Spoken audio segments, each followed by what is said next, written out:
بسم اللہ الرحمن الرحیم۔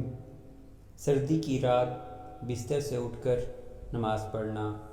رسول اللہ صلی اللہ علیہ وسلم کا ارشاد ہے، دو شخصوں کو دیکھ کر اللہ تعالی ہنس دیتا ہے۔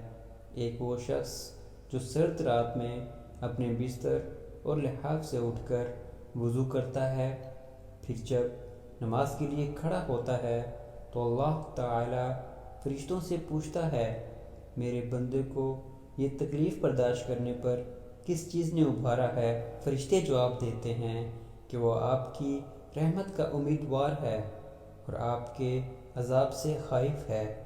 اللہ تعالیٰ فرماتا ہے کہ تم لوگ گواہ رہو، میں نے اس کی امیدیں پوری کر دیں اور جس چیز سے خوف کھا رہا ہے اس سے امن دے دیا۔ سبحان اللہ۔